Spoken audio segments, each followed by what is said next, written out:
Magsitayo na po ang lahat.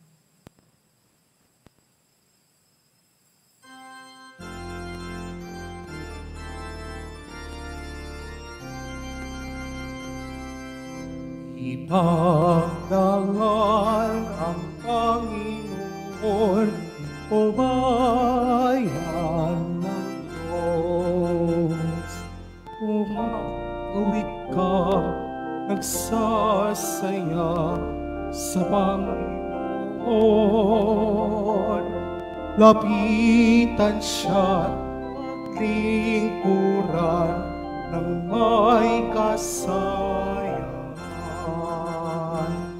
Ipagdangal ang Panginoon, o bayan ng Diyos. Sa ngalan ng Ama at ng Anak at ng Espiritu Santo. Amen. Sumainyo ang Panginoon. At sumayuri. Mga kapatid, aminin natin ang ating mga kasalanan upang tayo maging marapat gumanap sa banal na pagdiriwang.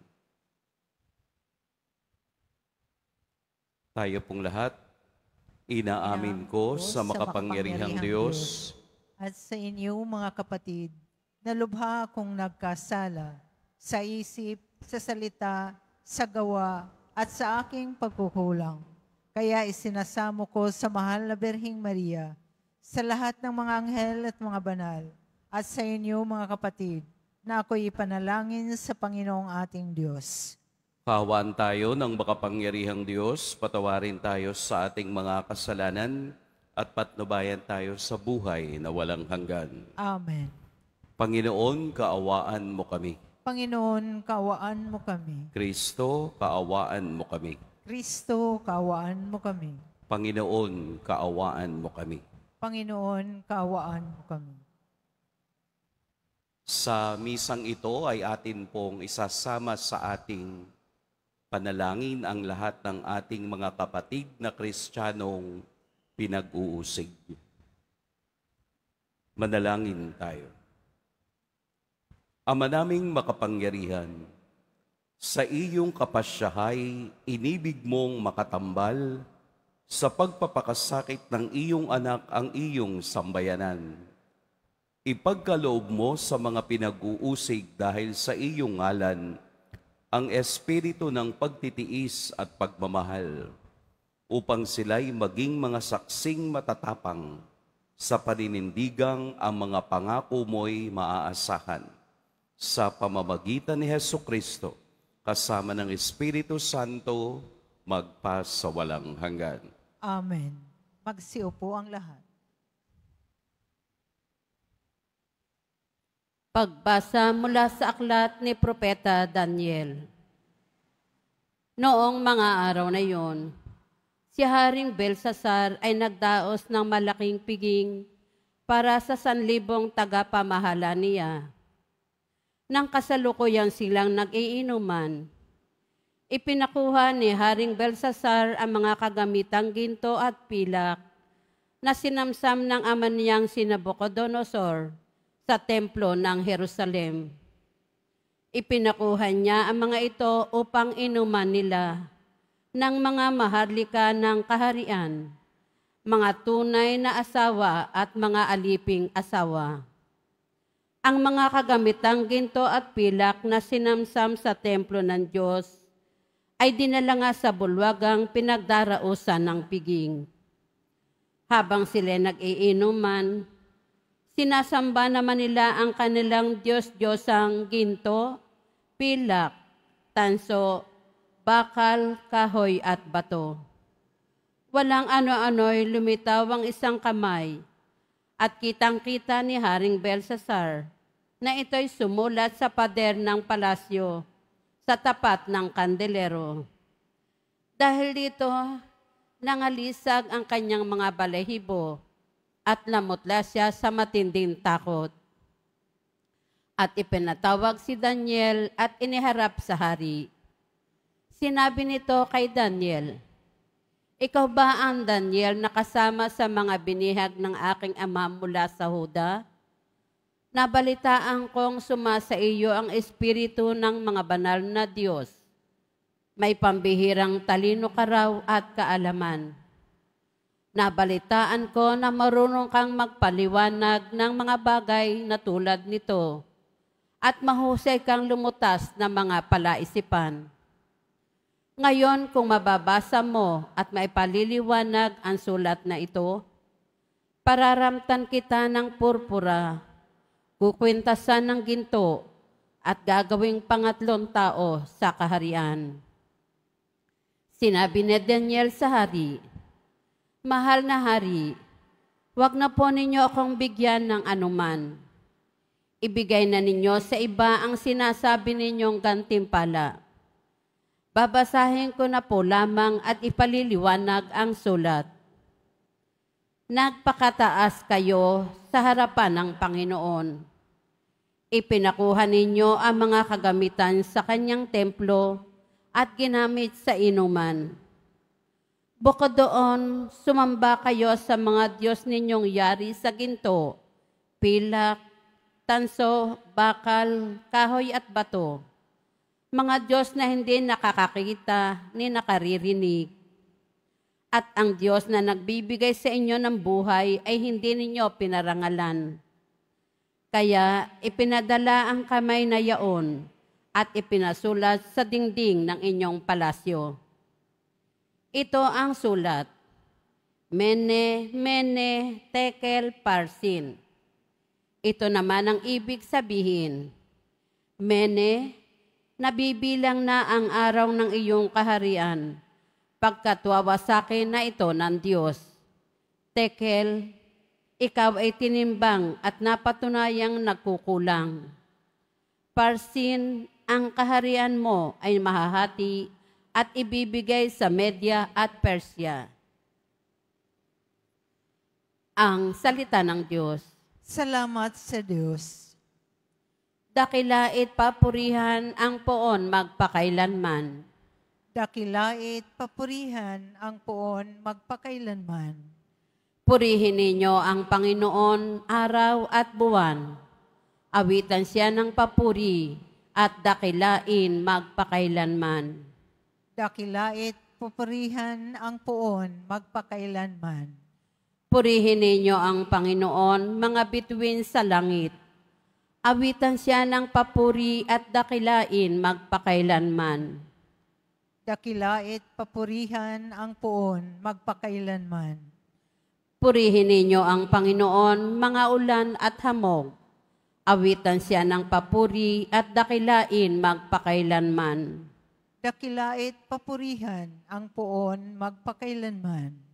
Purihin ninyo ang Panginoon lahat ng hanging umiihip at sa sandaigdigan.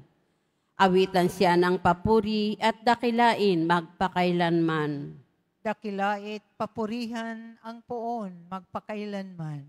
Purihin ninyo ang Panginoon apoy at init. Awitan siya ng papuri at dakilain magpakailanman. Dakilait papurihan ang poon magpakailanman.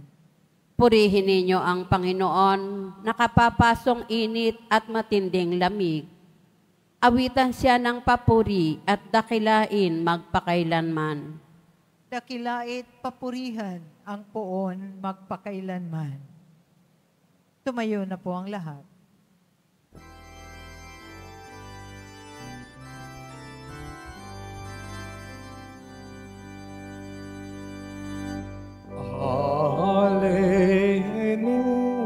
Hallelujah, Hallelujah, Hallelujah,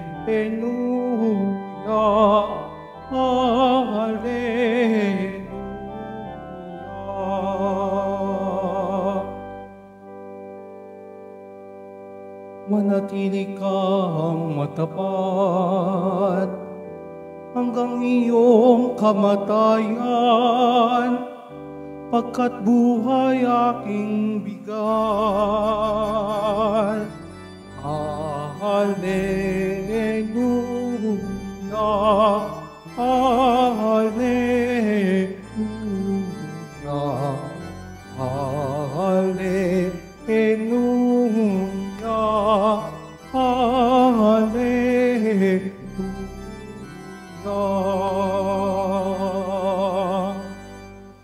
Sumainyo ang Panginoon. At sumayo rin. Ang mabuting balita ng Panginoon ayon kay San Lucas. Papuri sa iyo, Panginoon.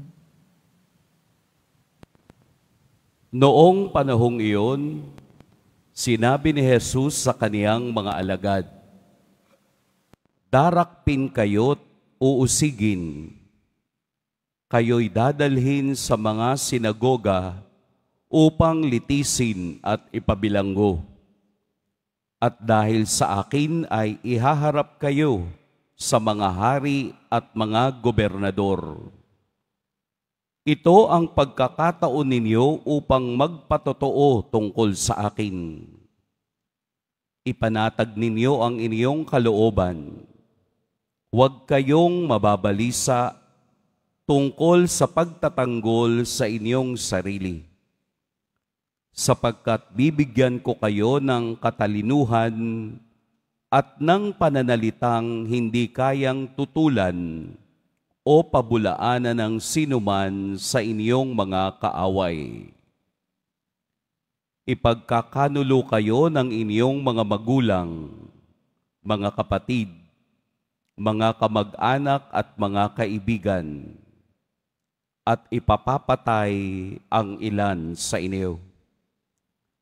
Kapopootan kayo ng lahat dahil sa akin, ngunit hindi mawawala ni isang hibla ang iyong buhok. Sa inyong pagtitiis ay tatamuhin ninyo ang buhay na walang hanggan." Mga kapatid, ang mabuting balita ng Panginoon. Pinupuri ka namin, Panginoong Hesukristo. Magsiupo muna tayong lahat. Magandang umaga po sa lahat. Ngayon pong araw ay tinatawag na Red Wednesday. Ipinagdarasal ng buong simbahan ang lahat ng mga Kristiyanong inuusig sa buong mundo. Ito po ay ating ginagawa sa huling Miyerkules bago dumating ang Adbyento. Red Wednesday. Bakit po red? Bakit pula? Dahil ang pula ay simbolo ng dugo. At ang dugo ay nagsasabi ng martyrdom. Kaya po sa simbahan, kapag ang isang santo na ating ipinagdiriwang ay martir, nakapula po yung pari. Tingnan niyo po si Jesus Nazareno. Hindi po iyan pula. Ang tawag po dyan ay crimson red. Deep red, intense red. Bakit po? Dahil walang pwedeng pumantay sa kaniyang naranasang pag-uusig at pagbibintang hanggang kamatayan. Si Kristo na ating sinusundan, ang Jesus Nazarenong ating sinasamba, ang kauna-unahang dumanas ng pag-uusig na ito para sa ating kaligtasan. Ang pag-uusig po sa buong mundo ay binabantayan ng isang charitable organization na ang tawag po ay Aid for Church in Need or ACN. Sila po yung nasa likod nito na umaantabay sa ating mga kapatid na nakakaranas ng ganitong sitwasyon. Ayon po sa kanila, nito lamang November 21, nung Biyernes lang po, 300 na mga estudyante at 12 guro ang kinidnap sa St. Mary's Catholic School in Nigeria. 50 sa kanila nakatakas at ang natitira ay under pa ng Boko Haram. Ito yung mga bandits na kumikidnap ng torture ng mga Kristiyano na hindi natin alam kung ano ang kanilang dahilan. Ayon po sa datos na ibinibigay ng ACN, mayroon pong 2,444 na mga anti-Christian hate crimes sa 35 European nations in 2013. Sinisira ang simbahan, sinusunog ang simbahan, pinapatay ang mga pari, pinapatay din ang mga laikong naglilingkuran. Dahil lamang sa pananampalataya. Mayroon po ako ditong babanggitin na mga taong nakaranas ng pag-uusig sa iba't ibang paraan. Si Father William Banda and Father Paul Tatu from South Africa. Pinatay dahil lamang sa pananampalataya. Si Father Ramon Peinado ng Colombia, si Father Juan Antonio Llorente ng Spain, si Father Lich Lachowicz ng Poland. Hindi lamang po mga pari, pati mga laikong naglilingkuran ay pinapatay din at inuusig. Si Francis Cabore at si Eduardo Yongbare ay parehong katekista sa Burkina Faso, Africa. Dahil lamang sa kanilang pagpapahayag ng salita ng Diyos, sila'y pinatay.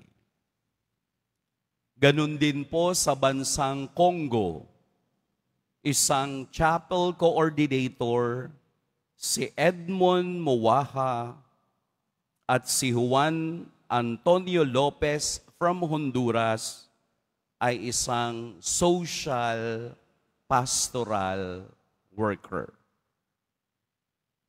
And the list goes on and on. Sa Nicaragua, 25 pari ang inaresto. Kasama dito ang 2 obispo. Ang isang obispo, si Bishop Rolando Alvarez, ay sinentensyahan ng 26 years in prison dahil lamang sa pagiging obispo.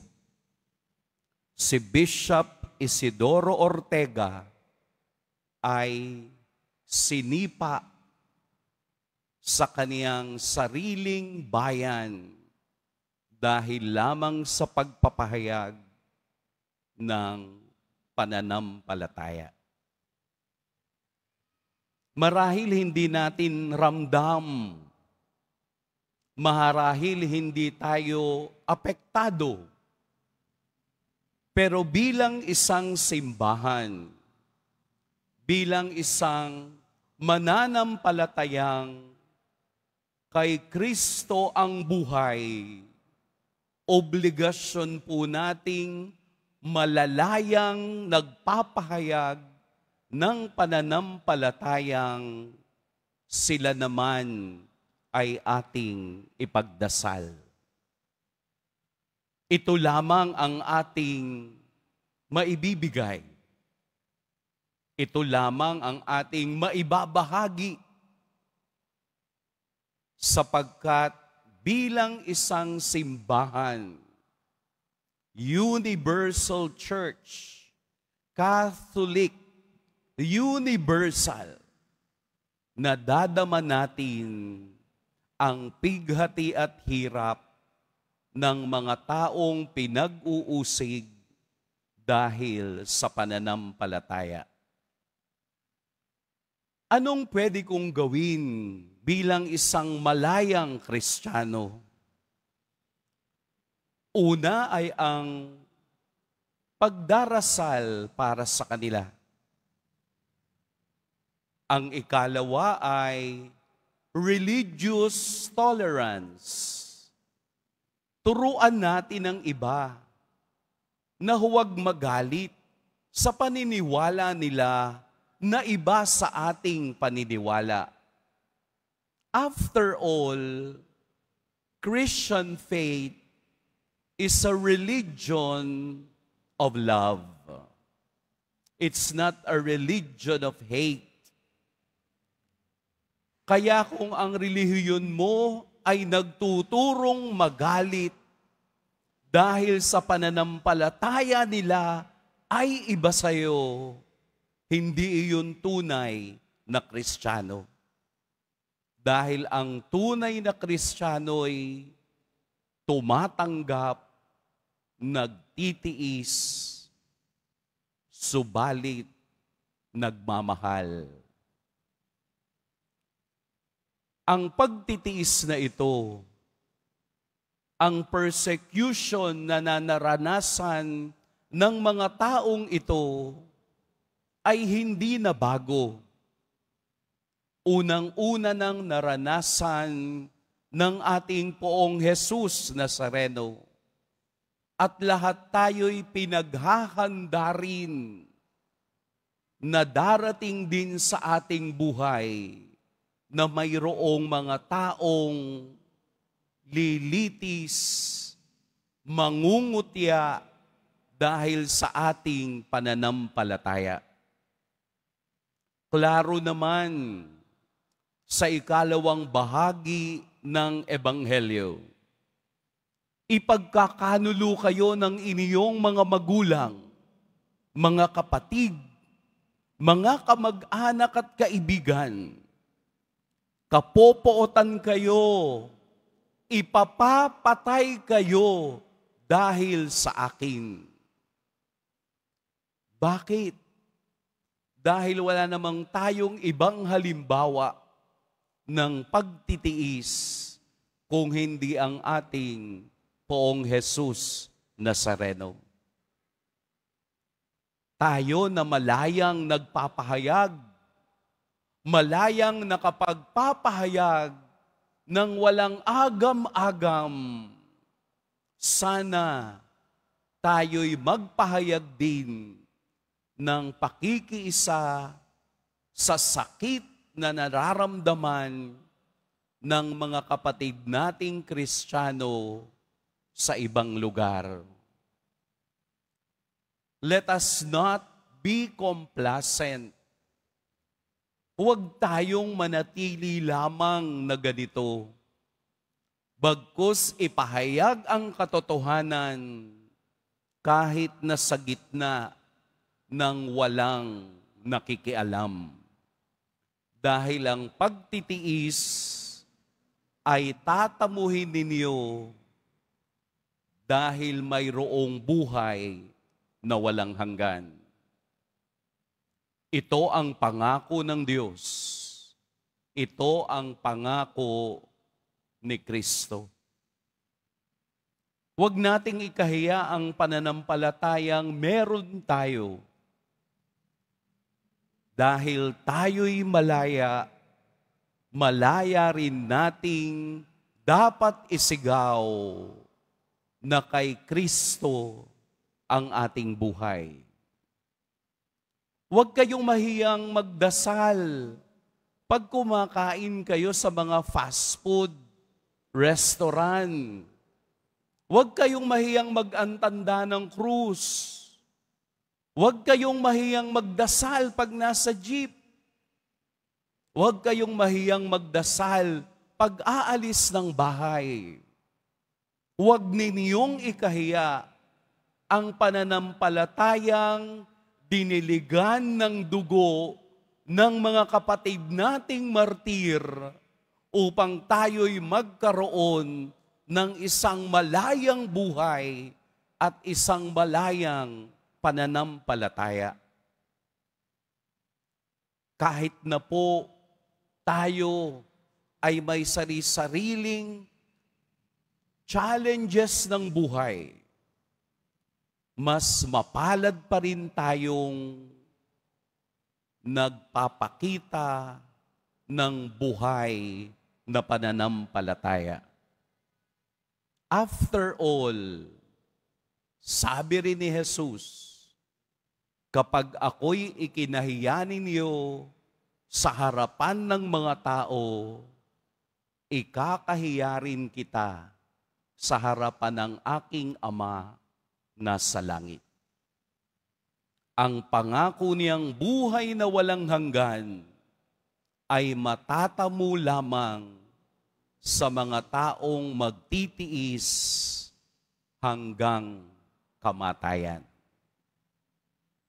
Huwag nating ikahiya ang Diyos.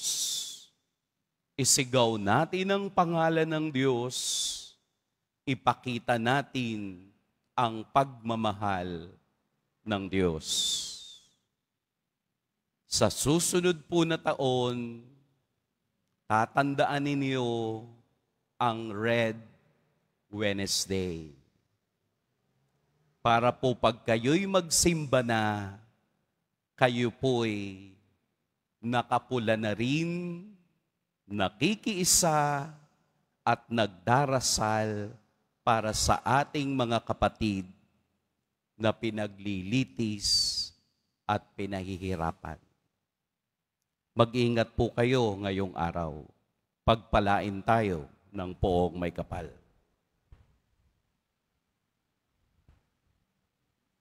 Magsitayo na po ang lahat.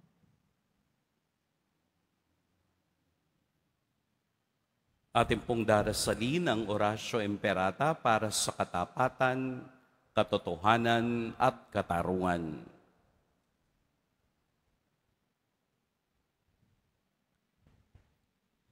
Amang makapangyarihan sa lahat, ikaw ang gumabay sa iyong bayan mula sa pagkaalipin bilang haliging ulap sa araw at haliging apoy sa gabi. Sa panahong ito ng panlilinlang at katiwalian na bumabalot sa ating bayan, ipamalas mo sa amin ang iyong liwanag na nagtataboy sa lahat ng dilim. Inaamin namin kami rin ay madalas lumalakad sa kadiliman, sa aming pananahimik, pagkikibit-balikat at kawalang pakialam. Hinayaan naming lumaganap ang kasinungalingan at umusbong ang katiwalian. Patawarin mo kami, Panginoon, at linisin mo ang aming mga puso sa kasalanang bumubulag at sumisira, kasalanang umaagaw ng pagkain sa mahihirap at ng pag-asa sa buong bayan. Ipagkaloob mo sa amin ang mga pinunong kawangis ng puso ng iyong anak, mga pastol na handang maglingkod, hindi mga lobong sumisila. Sa kapangyarihan ng iyong banal na Espiritu, bigyan mo kami ng lakas ng loob na itakwil ang kasinungalingan, ibunyag ang pandaraya, igiit ang katarungan, at ipagtanggol ang katotohanan sa lahat ng aming gawain, pampubliko man o pansarili, upang ang katapatan ay dumaloy sa aming lupain tulad ng ilog at ang katuwiran ay rumagasa na parang malakas na agos. O Diyos ng katarungan at habag, gawin mong ubasan ng kabutihan ang aming bayan, hindi laso ng kasakiman, manipulasyon, at pagkamakasarili, kundi pagyamani ng katapatan, malasakit, at pag-ibig. Hinihiling namin ito sa pamamagitan ni Kristo na aming Panginoon. Amen. Maria, salamin ng katuwiran. Ipanalangin mo kami. San Miguel Arcangel, Ipanalangin mo kami. San Lorenzo Ruiz at San Pedro Calonsod, Ipanalangin ninyo kami. Magsiupo na po ang lahat.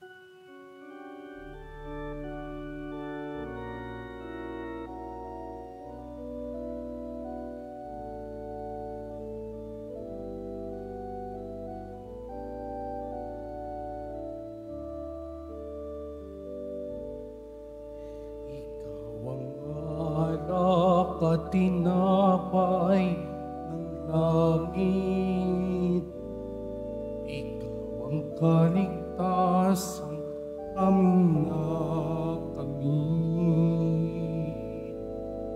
Pagsamo ng iyong bayay pakinggan, maging marapat ika'y pagsaluhan.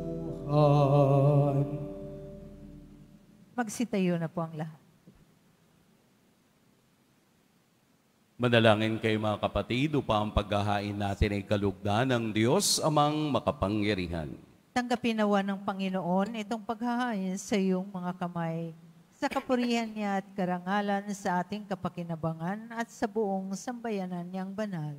Ama naming lumikha, tanggapin mo ang aming mga alay at pithaya sa ikapapanatiling matatag ng mga nagdaralita dahil sa pag-uusig ng mga ayaw maniwala.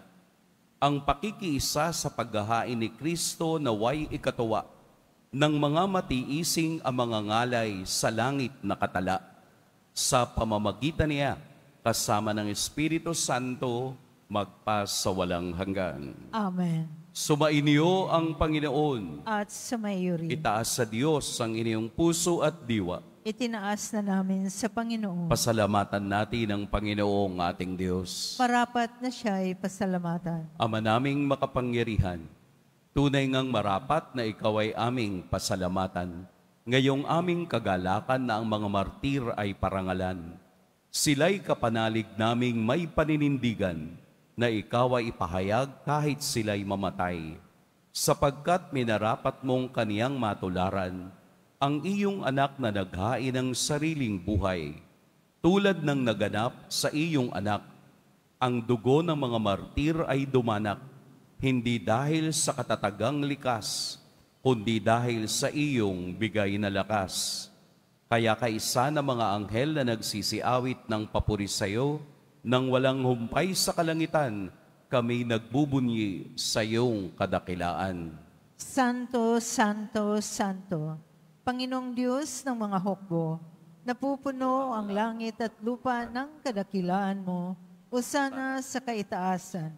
Pinagpalang na paririto sa ngalan ng Panginoon, usana sa kaitaasan. Magsiluhod po ang lahat. Ama naming banal, ikaw ang bukal ng tanang kabanalan. Kaya't sa pamamagitan niyong Espiritu, gawin mong banal ang kaloob na ito upang para sa amin maging katawan at dugo ng aming Panginoong Heso Kristo. Bago niya pinagtiis ang kusang loob na maging handog, hinawakan niyang tinapay, pinasalamatan kaniya, pinaghati-hati niya iyon, iniabot sa kaniyang mga alagad at sinabi, "Tanggapin ninyong lahat ito at kanin. Ito ang aking katawan na ihahandog para sa inyo."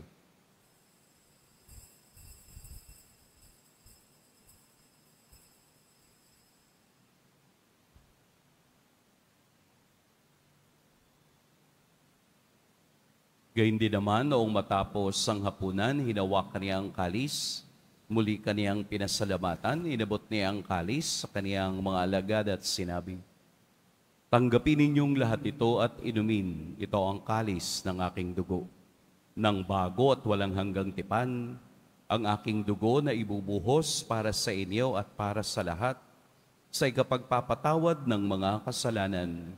Gawin ninyo ito sa pag-alala sa akin."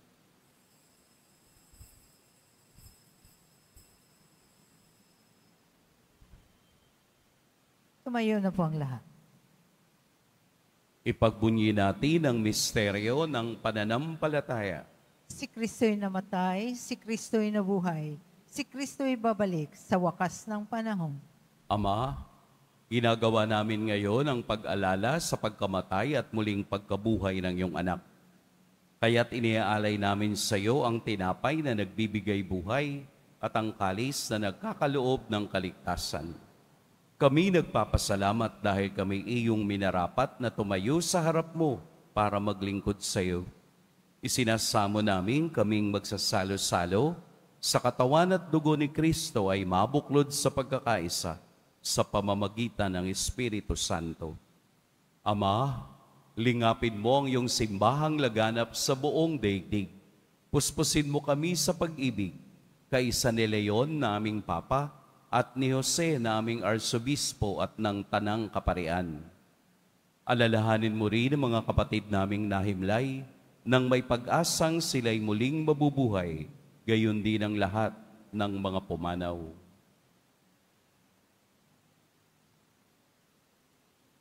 Kaawaan mo sila at patuloyin sa iyong kaliwanagan. Kaawaan mo at pagindapating kaming lahat na makasalo sa iyong buhay na walang wakas.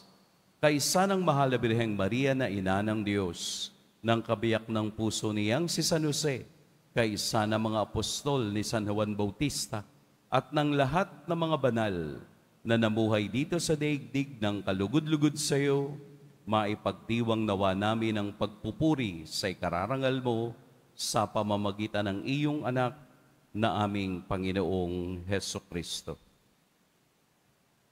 Sa pamamagitan ni Kristo, kasama niya at sa Kanya, ang lahat ng parangal at papuri sa iyo, Diyos, Amang makapangyarihan, kasama ng Espiritu Santo, magpas walang hanggan. Amen. Sa tagubili ng nakagagaling na utos at sa turo ni Jesus, na Panginoon natin at Diyos, ipahayag natin ng lakas loob. Ama namin, sumasalangit ka, sambahin ang ngalan mo. Mapasa amin ang kaharian mo, sundin ang loob mo dito sa lupa para nang sa langit. Bigyan mo kami ngayon ng aming kakanin sa araw-araw, at patawarin mo kami sa aming mga sala, para ng pagpapatawad namin sa nakakasala sa amin. At huwag mo kaming ipahintulot sa tukso, at iadya mo kami sa lahat ng masama. Hinihiling namin kami iadya sa lahat ng masama. Pagkalooban ng kapayapaan araw-araw, iligtas sa kasalanan at ilayo sa lahat ng kapahamakan.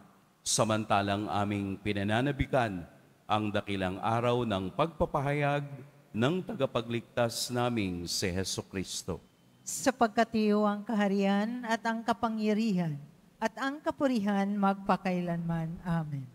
Panginoong Hesukristo, sinabi mo sa iyong mga apostol, kapayapaan ang iniiwan ko sa inyo, ang aking kapayapaan ang ibinibigay ko sa inyo. Tunghayan mo ang aming pananampalataya at huwag ang aming pagkakasala. Pagkalooban mo kami ng kapayapaan at pagkakaisa ayon sa iyong kalooban, kasama ng Espiritu Santo, magpasawalang hanggan. Amen. Ang kapayapaan ng Panginoon naway laging sumainiyong lahat. At sumayo rin. Magbigayan kayo ng kapayapaan sa isa't isa. Kordero ng Diyos na nagalis ng mga kasalanan ng sanlibutan, maawa ka sa amin. Kordero ng Diyos na nagalis ng mga kasalanan ng sanlibutan, maawa ka sa amin. Kordero ng Diyos na nagaalis ng mga kasalanan ng sanlibutan, ipagkaloob mo sa amin ang kapayapaan. Magsiluhod po ang lahat. Ito ang kordero ng Diyos, itong nag-aalis ng kasalanan ng sanlibutan. Mapalad ang mga inaanyayahan sa kaniyang piging. Panginoon, hindi ako karapat-dapat na magpatuloy sa iyo, ngunit sa isang salita mo lamang ay gagaling na ako.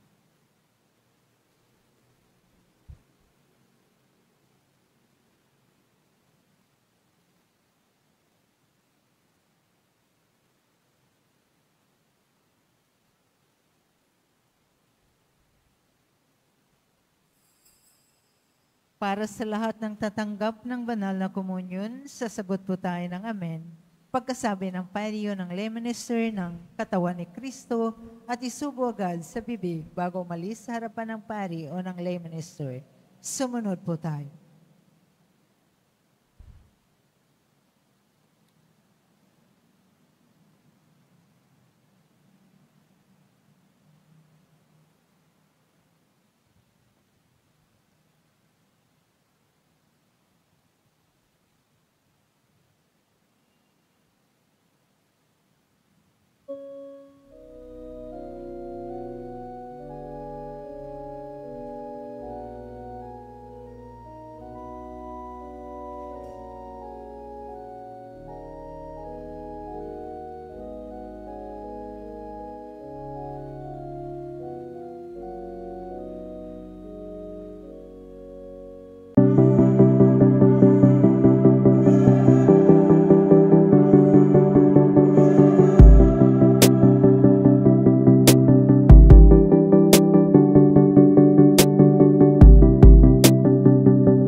Ating gaganapin ngayon ang natatanging collection para sa mga kapatid nating pinag-uusi.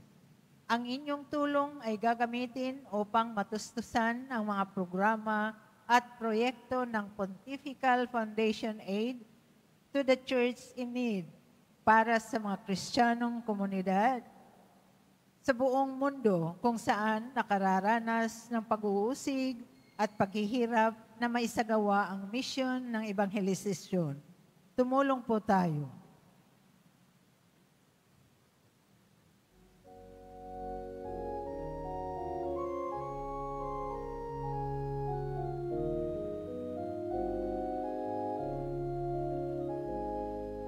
Walang sinuman ang nabubuhay para sa sarili naman.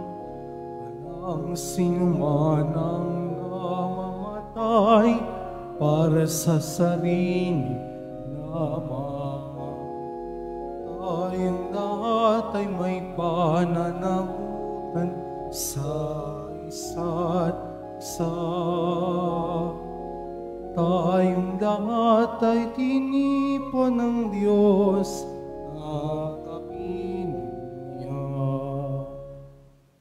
Mga kadiboto, mabibili pa rin po sa ating parish office ang Nazareno Images, Nazareno Medallion, at ang Nazareno Novena and Prayer Booklet in English or Tagalog. Available pa po ang official na kalendaryo para sa taong 2026 ng ating parokya. Sa mga nagnanais bumili, maaari kayong magtungo sa ating parish office. Ito po ay nagkakahalaga ng 50 pesos. Pagkatapos ng misa, babasbasan pong lahat ng banal na tubig. Pinakikiusapan ng lahat na manatili lamang muna sa inyong mga lugar. Tanging sa Quezon Boulevard o sa Plaza San Juan lamang ang labasan ng lahat. Sumunod po tayo.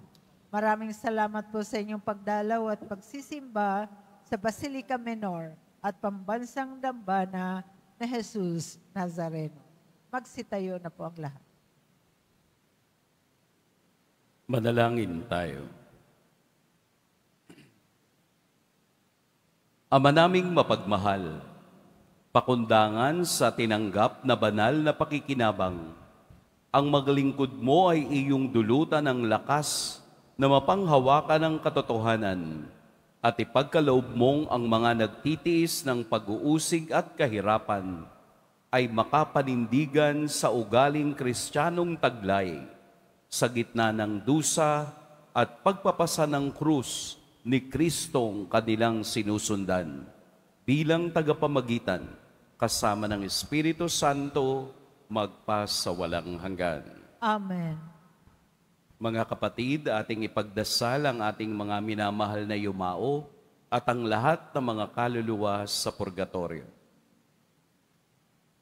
Panginoon naming Diyos, Ama namin, Ikaw po ang dahilan ng aming pagsilang. Sa iyo galing ang aming hiram na buhay. Buong kababaang loob po kaming nananalangin. At kami nagmamakaawang kalugdan mo po ang mga kaluluwa na mga pumanaw na sa mundong ito. Sila naway magkamit ng buhay sa iyong piling.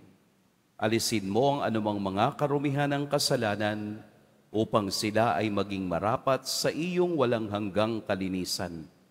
Iahon mo sila mula sa purgatorio at bigyan ng puwang sa iyong kaharian sa langit. Kapayapaan kailanman ang igawad ng may kapal sa mga yumaong nagsipanaw. Sila naway silayan ng iyong ilaw na walang hanggan. Amen. Mapanatag nawa sila sa kapayapaan. Amen.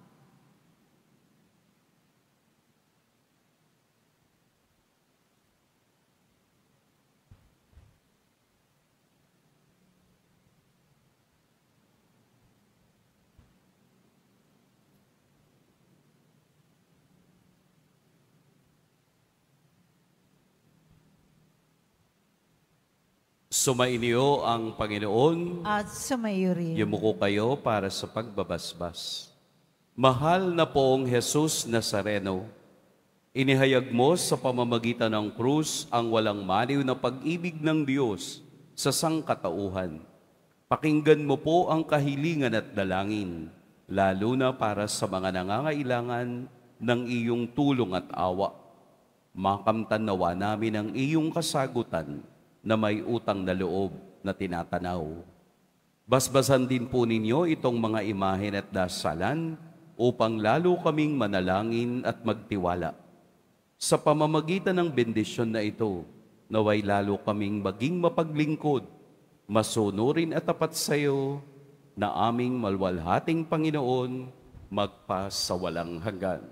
Amen. At pagpalain kayo ng makapangyarihan at mapagmahal na Diyos, ang Ama at Anak at Espiritu Santo.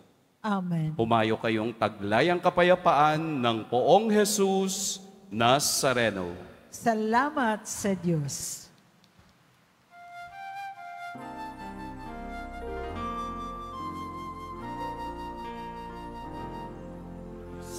Padre Jesus Nazareno, sinasamba namin. Pinihinto ka namin, aral mo ang aming buhay at kaligtasan.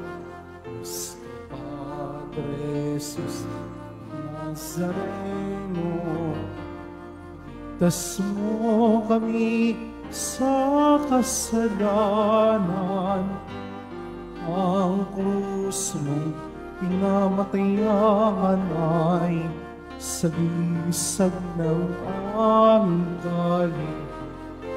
kaligtasan. Nuestro Padre Jesus Nazareno, dinarangal ka namin. Nuestro Padre Jesus Nazareno, inuwalhat namin. Padre Jesus Nazareno,